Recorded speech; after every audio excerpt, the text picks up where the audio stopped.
porque aquí todo se junta con los intereses geopolíticos. Se ha establecido en un principio una competencia entre empresas americanas, que son las que lideran. Europa también está ahí con Mistral, pero muy poco. La verdad, se ha abierto también un hub en Inglaterra, pero hay que ser honestos. En este momento había una competición interna en Silicon Valley, ni siquiera diríamos Estados Unidos. California y más concretamente Silicon Valley, donde las grandes empresas estaban compitiendo por tener el mejor modelo.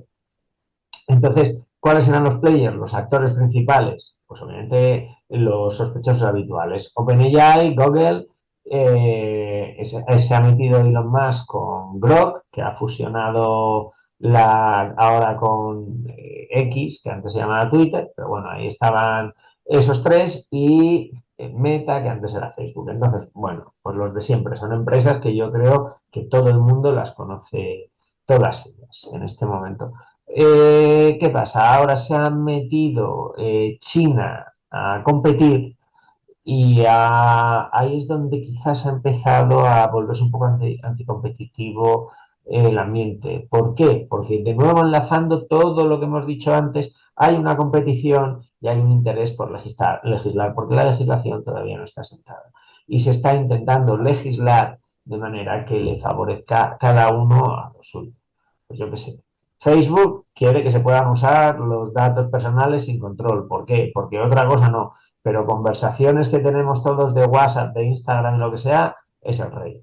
Entonces, pues tiran por ahí. El OpenAI lo que quiere es limitar la competencia china diciendo no, es que estos tipos están abusando de los derechos de autor, de obras y nosotros no podemos competir con eso, así que deberíamos prohibir sus inteligencias artificiales que además están sesgadas culturalmente, lo cual es cierto. Pero luego, por otro lado, ellos llegan y Comentaban, dicen, dicho, oye, que perdona que te estaría eche, bien que a nosotros nos relajases sí. las condiciones con el tema de los derechos de autor. ¿Y en qué quedamos? ¿Los malos eran ellos o sois vosotros?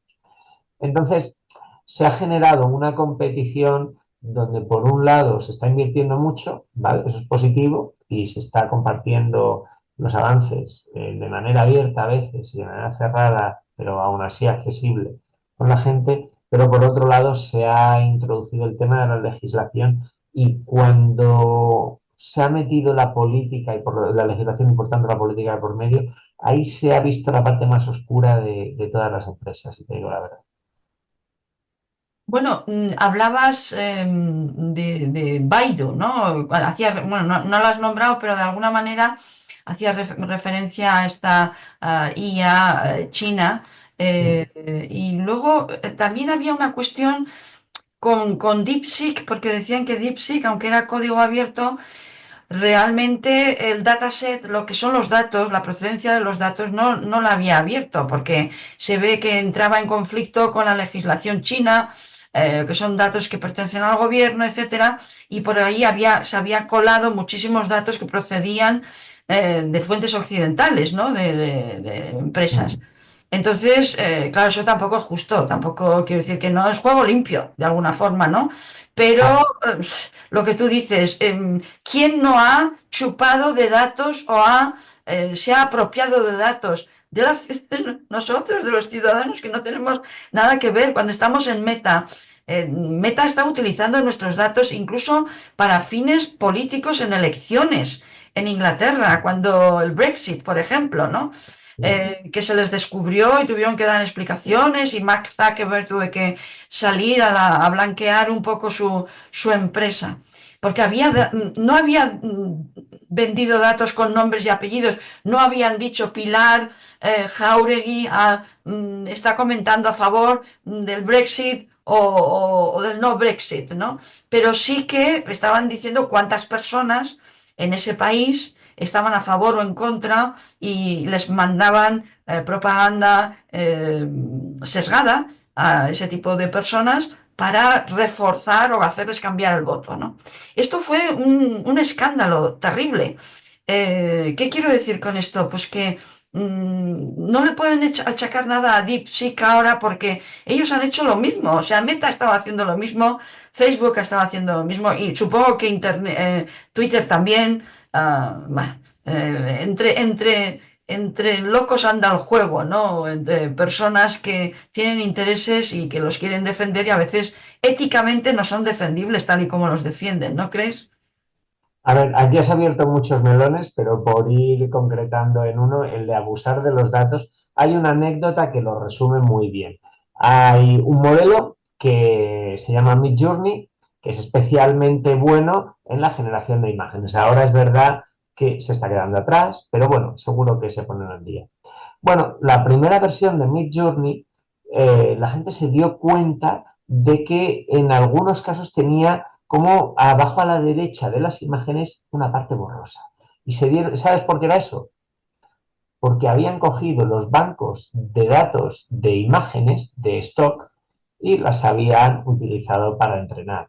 Totalmente ilegal. Bueno, ya es que ya no es ni legal, es amoral. Es gente que se dedica a vender sus imágenes, tú las has cogido y las has usado para entrenar tu modelo. Y por eso aparecía esa manchita borrosa, porque los modelos habían aprendido que abajo a la derecha había algo que era la marca de agua de los bancos de imágenes de stock y te la ponían y te ponían algo así. Entonces, ¿por qué no comparten los chinos sus datasets? Pues te lo voy a decir, por lo mismo que no lo comparte nadie. ¿Por qué no son solo los chinos? Nadie comparte sus datasets. Te dicen, no, esto es una cosa privada, porque claro, es know-how de la empresa, es conocimiento privado, pero la realidad es que aunque eso es cierto, todos, estoy absoluta y totalmente seguro de que han utilizado, y cuando digo todo soy taxativo, han utilizado fuentes de datos que estaban protegidas por derechos de autor. ¿Por qué? Porque es que son accesibles y encima no hay manera de comprobar que se han utilizado. Porque al final tú entrenas un modelo y te dice, ¿cómo ha aprendido esto? ¿Lo ha aprendido por aquí? No, lo ha aprendido porque lo comentaron en una página de... Vale, eso podría ser cierto, pero lo más probable es que hayas entrado en la fuente de información más accesible, está protegida y en el claim te ponen, oye, esto no lo puedes usar con fines comerciales, bla, bla, bla, bla, bla, y tú hayas dicho, vale, me he cogido todo, he aprendido, lo he usado para entrenar el modelo y ya está. Y luego digo que no te voy a compartir mis datos porque es una cosa privada de la empresa. Entonces, ¿han pillado a los chinos? Sí. ¿Han pillado a los americanos? También. Entonces, han habido muchos casos de eso. Lo que sí que es cierto, y esto se puede achacar a DeepSeek y no nunca me acuerdo del nombre, Ernie. Porque aunque metemos en el mismo saco a todas las empresas chinas, no todas son lo mismo. DeepSeek sí que tiene sesgos ideológicos en su modelo. Ernie no tiene sesgos ideológicos en su modelo. Dicho esto, el modelo de Elon Musk tenía sesgos ideológicos en su modelo. O sea que tampoco seamos tan exigentes aquí. Aunque creo que ya lo han corregido, no lo he comprobado. Pero sí, hay un abuso, digamos, sistemático de los datos, porque al final están... El caso de Cambridge Analytics, que es el que has comentado antes, yo creo que eso ya fue exagerado, porque se utilizó, se engañó incluso al propio Facebook. Es verdad que Mark Zuckerberg tuvo que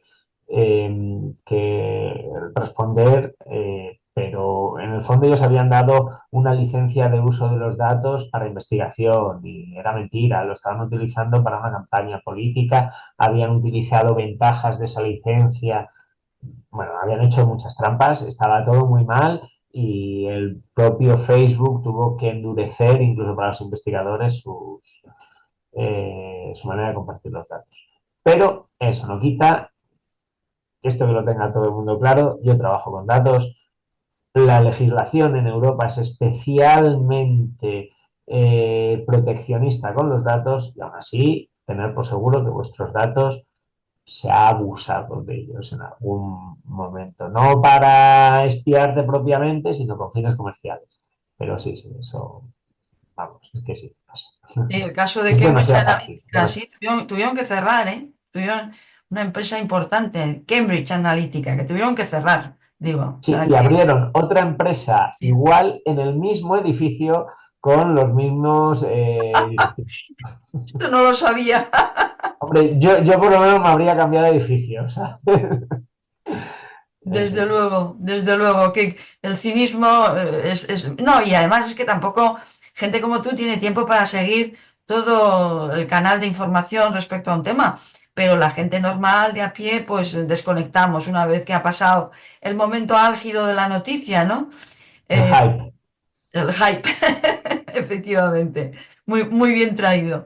Oye, no sé si quieres que pasemos a otro apartado que lo has titulado ética o lo has agrupado en temas como ética, seguridad y geopolítica. Y de esto, ¿qué nos quieres decir?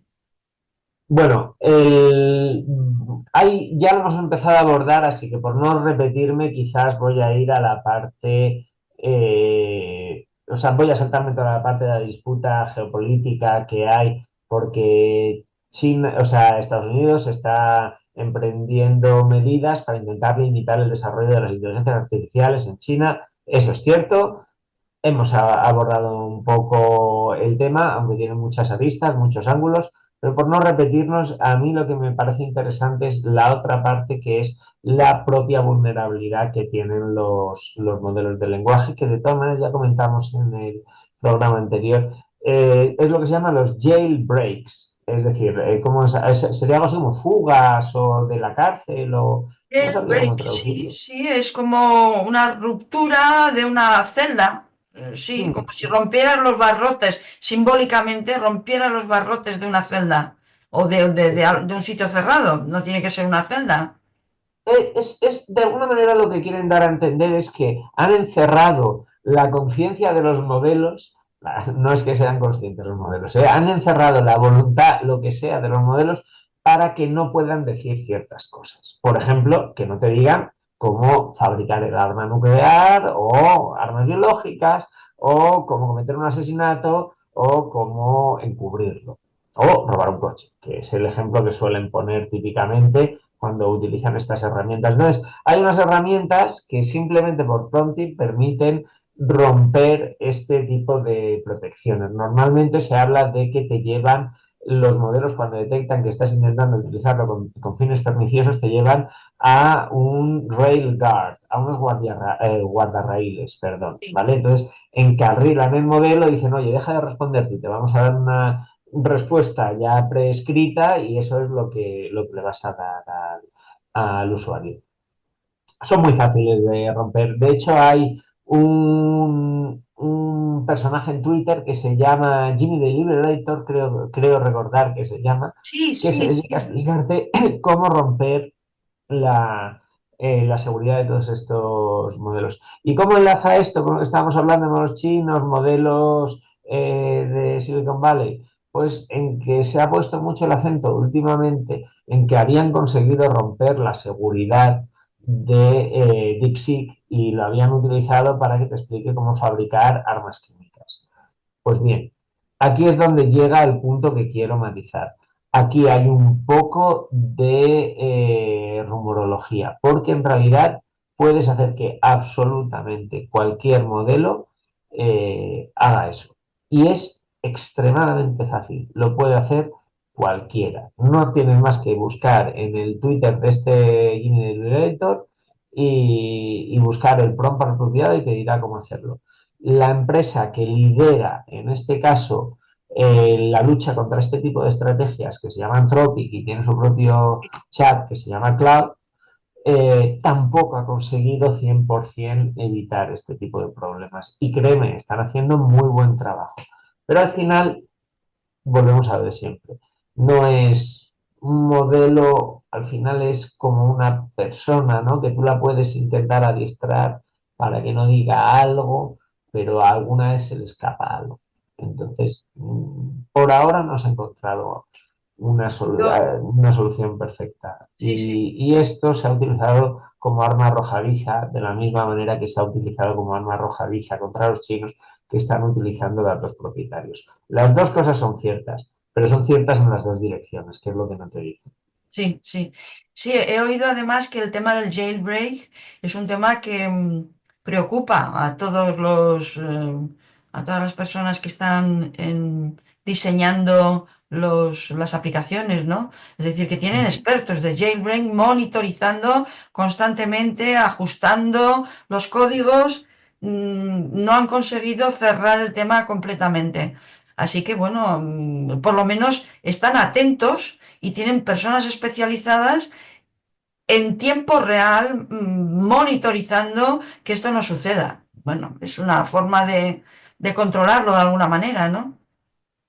Sí, bueno, a día de hoy yo creo que el riesgo, sobre todo de las empresas que utilizan este tipo de chatbots, es que te digan, oye, estoy utilizando para... Esto caso real, creo que fue con Porsche. Estoy utilizando el chat de ChatGPT y para responder sobre Porsche. Y empiezas a preguntarle y dice, oye, ¿cuál es el mejor coche? Y le dice, pues el Lancia Sandero o lo que sea. Entonces, claro, era un poco, y dices, oye, ¿me dices la receta de un pastel de chocolate? Y se pone a decirla. Entonces, donde realmente más interés hay es en que la gente no empiece a utilizar tu chatbot personal de un negocio para cualquier cosa, porque luego te lo ponen en internet, te lo ponen en Twitter y al día siguiente se está riendo todo el mundo de ti y es un dramón, la verdad, ¿eh? Yo he visto cosas de esas. Yo desarrollé, cuando estaba esto un poco más verde, estuve desarrollando un chatbot de estos y en la empresa para lo que estábamos desarrollando, una de las pruebas que ponía siempre, te decía, y forzaba el chat para que le dijese cómo comprar drogas en Berlín. Había uno de los... Sí, sí, sí, era por no desvelar más detalles, porque era un proyecto privado, no voy a dar nombres, pero la persona, digamos, que me estaba evaluando le hizo mucha gracia, nos pilló la primera vez que no habíamos protegido contra estas cosas y claro, y al final ya es que íbamos a posta siempre a probar, decirle, pase lo que pase, que no te responda eso, pero lo cierto es que al principio te decía como dónde podías conseguir, eh, pues eso, bueno, si algún día vais a Berlín, poneros en contacto conmigo y os digo qué chatbot tenéis que visitar. Yo creo que va a haber mucha gente que va a tomar nota de tu nombre. Se van a quedar con tu nombre y tu apellido rápidamente. Sí, Bueno, pues os recomiendo pasando. que vayáis al Palatino y no a tomar drogas o a ver el muro de Berlín. Hay cosas muy bonitas para ver en esa ciudad sin y no traumaticéis a los desarrolladores intentando protegerse contra estas. No, ya sabéis que aquí somos antidrogas total, que hay, ya tenemos una droga legalizada que es los buenos caldos españoles que tenemos. No tenemos que ir más lejos, ¿eh? Bien, pues querías comentarnos ya para cerrar, antes de cerrar el programa, te pongo un caso. Si un artículo científico es escrito por una inteligencia artificial, ¿quién recibiría el Nobel? ¿El científico o el código fuente? Pues es una buena pregunta y ahora sí me has pillado. No tengo ni la más remota idea. Te diría que debería recibirlo la inteligencia artificial. Entonces, yo creo que se llevarían ahí a un robotito, lo pondrían, daría un discurso con su voz robótica y todo el mundo aplaudiría y sería, pues como mínimo, divertido. No lo sé, pero lo que sí que sé es que ya se ha publicado el primer artículo de investigación científica en un congreso escrito íntegramente, no solo escrito, sino ideado y escrito íntegramente por una inteligencia artificial. El congreso lo tenía apuntado, pero no me acuerdo cuál era. Eh, Igual lo dejamos en los enlaces. Sí. El caso es que los revisores de los artículos estaban avisados. Le dijeron, oye, hay algunos artículos que queremos pasar artículos desarrollados por inteligencia artificial. ¿Estáis de acuerdo? Y dijeron, sí, si superan la revisión por pares, serán aceptados como cualquier otro artículo. Enviaron tres, dos de ellos fueron descartados y uno fue aceptado. Hay que decir, para que no esté dentro de que no sea conocedor del entorno de investigación, que un congreso es muchísimo menos exigente que una revista científica. Entonces, publicar en un congreso es mucho más fácil.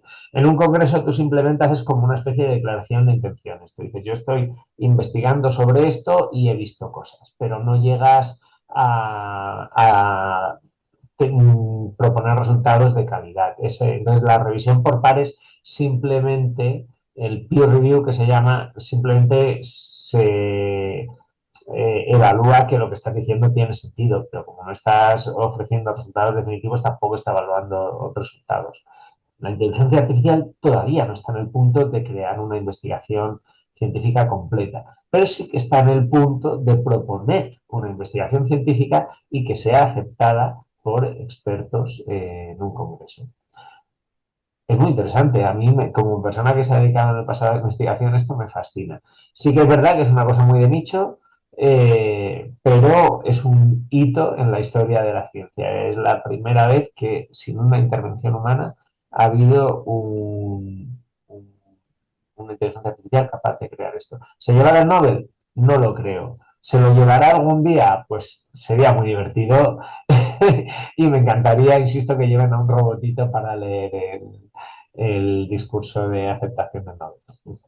Pero bueno, me imagino que siempre habrá un límite porque estamos todavía en una etapa donde se discute hasta qué punto los ordenadores y sus algoritmos, etcétera, podrán ser dotados de razonamiento. El tema del razonamiento está en disputa hoy en día de si esto podrá avanzar o será solamente los márgenes del razonamiento, ¿no? Eh, Yo creo que hablas de conciencia. Ujú. Razonamiento, ya se ha dotado de razonamiento a los modelos. Estos modelos que son lo que se llama, pues sí, modelos razonadores, se les llama, no, sin más. Se dedican a reflexionar antes de darte una respuesta. Y es la tendencia generalizada. En este momento casi todos los modelos o son razonadores o tienen una versión razonadora. De hecho, no, por ejemplo, es muy habitual ver en los chats un icono que pone think o una bombillita, y eso quiere decir activa el modo razonador en el que reflexiona, y eso le permite resolver pues complejos problemas matemáticos o de ciencias, etcétera, etcétera. No siempre es necesario razonar para responder, hay gente que no ha razonado en su vida y ha respondido muchas cosas. Si te vas pues, a estas tertulias de bar que son tan tradicionales, pues no se razona. Y todos estamos muy contentos al final de la tertulia. El tema es que lo que no se le ha otorgado es conciencia a un modelo. Principalmente no porque no se quiera o se tenga miedo, sino porque por ahora no se sabe cómo hacerlo. Estamos entrando en el punto donde la teoría de la mente ya tiene mucha importancia. Es decir, hay términos como inteligencia, conciencia, que no sabemos muy bien cómo medir. Y si no sabes cómo medir, no se lo puedes implementar. Entonces, todavía no hemos llegado a ese punto y no se sabe si se llegará. Yo creo que sí. Pero es una intuición basada en la nada, en el enorme, en que estoy hypeado. Muy bien, pero hay una cosa que a mí me tiene así un poco despistada. Me dices que razonan, que ya se ha incorporado el razonamiento, supongo que con mucha información sobre cómo se compone la lógica, ¿no?, del desarrollo del pensamiento, pero también me comentas que hay modelos que aún no comprenden la física, es decir, que podrán razonar de aquello de lo que se les ha podido suministrar datos e información. Pero, por ejemplo, me parece que han sacado hace poco ha salido algo nuevo relacionado con vídeos, ¿no? Que Sí, sí, sí. Esto es una flipa, esto es una locura cuenta. y la verdad es que la gente que está trabajando en estos temas se lo tiene que estar pasando pipa. Te doy un poco de contexto. Los modelos de lenguaje más o menos entienden la física del mundo real. Es decir, al principio no lo entendían. Había un ejemplo que le decían, oye, si tú coges una pelota, la pones en un vaso y giras el vaso, ¿pasa algo? No, no pasa nada. Y dice, hombre, sí, se cae. Vale, bueno, se ha ido trabajando en que estos modelos que al final no interaccionan ni han interaccionado nunca con el mundo real entiendan la física. Ahora bien, los modelos que generan vídeo daba la sensación de que desde el principio y sin hacer ningún esfuerzo deberían ser capaces de entender la física. ¿Por qué? Porque generan imágenes que son físicamente coherentes. Entonces, se les ha ocurrido a un grupo de investigadores hacer unas pruebas para comprobar si realmente entienden las leyes de la física. ¿Y en qué consisten estas pruebas? Para evaluar un modelo de vídeo al que no le puedes preguntar, no es como un modelo de lenguaje. Bueno, la idea es bastante buena, es comienzas a grabar un vídeo, por ejemplo, un vídeo en el que sueltas una pelota y dices, a mitad del vídeo corto y le digo al modelo de vídeo, genérame el resto del vídeo. Bueno, pues lo más probable es que si el fenómeno físico es un fenómeno muy normal, continúe el vídeo demostrando que entiende esa física. Ahora bien, han empezado a jugar con ideas un poco más complejas, como propagación de líquidos, de gases, el peso que tienen ciertas cosas. Por ejemplo, han hecho vídeos donde dejan caer cosas que claramente tú sabes que son pesadas y cosas que son ligeras a la vez sobre un colchón, y en el vídeo ves que cuando caen en el colchón las dos cosas hunden por igual el colchón. Una pluma, por ejemplo, y una pesa. Y claramente la pesa aplastará el colchón, la pluma no lo hará. Pues eso no son capaces de entenderlo estos modelos, que aún así generan vídeos súper realistas. Entonces es fascinante porque de alguna manera es la prueba de que no entienden lo que están haciendo, que al final solo están copiando, y de que no tienen en última instancia un modelo del mundo, que es un término que se repite muchísimo y que es clave. Es decir, un modelo del mundo es esta comprensión holística que tenemos las personas, donde somos capaces de relacionar temas diferentes como la física de fluidos, la gravedad, yo qué sé, el fútbol y lo que sea, y lo podemos conectar todo en nuestra cabeza. Estos modelos todavía no tienen modelos tan avanzados como los que tenemos nosotros en nuestra cabeza. Y te tengo que decir que justo antes de conectarnos he visto una noticia que no me ha dado tiempo a leer, donde parece que Meta ha encontrado la manera de resolver ese problema con los vídeos. Así que a lo mejor esto que estoy diciendo ya está desactualizado. Así has empezado diciendo que no me acuerdo de ese El episodio. razonamiento, me despistaba entre razonamiento y comprensión de lo que es el mapa mental del mundo, que puede tener hasta un niño de 5 años, sabe que si se empuja el vaso el agua se cae, ¿no? Esto todavía no es capaz de entenderlo una aplicación. Yo tengo amigos con niños de 5 años y no todos entienden que hay ciertas cosas que si las haces te pones en peligro de tu vida. Hay que ir detrás de ellos todo el rato. Pero bueno, 7, 8 años ya su vida no corre tanto peligro. Pero sí, bromas aparte, efectivamente. Hacen cosas muy espectaculares, pero cosas que para nosotros son muy sencillas, todavía no son capaces de hacerlas. Y bueno, ahora que han detectado esa debilidad, probablemente trabajarán Claro. en corregirla. En el momento en el que en los vídeos, o sea, los modelos, que se encuentre la manera de introducir, de enseñar un modelo del mundo a todos estos modelos, y es algo que inminentemente se va a conseguir, todas las imágenes, todos los vídeos, todas las respuestas que den serán más coherentes. Por poner una puntilla anecdótica también, otra cosa que se dieron cuenta hace muy poco es que los modelos de lenguaje no entendían que los seres humanos, cuando estamos dormidos, no nos enteramos de nada. Entonces empezaron a hacer preguntas de, oye, mientras estás durmiendo te dicen que tal, tal, tal, cual, y luego te preguntan sobre eso que te han dicho. ¿Qué responder así? De, bueno, lo que me han dicho, porque no entendían que mientras duermes no te enteras de nada. Ya. Interesante, interesante. Bueno, pues tenemos que ir acabando, David. El tiempo se pasa volando cuando estás tú aquí en el programa. ¿Quieres añadir alguna cosa más antes del cierre? Yo creo que ya hemos dado una turra importante. Esto va a haber que segmentarlo en muchos pequeños vídeos para que la audiencia que no esté excesivamente motivada pueda verlo. Así que nada, decir que en realidad estamos en un modelo digo yo, estamos en un modelo del mundo. Estamos en un punto muy emocionante, es un placer compartir estas noticias con el resto de la gente, y que estoy seguro de que en pocas semanas habrá muchas más, porque es que esto no para.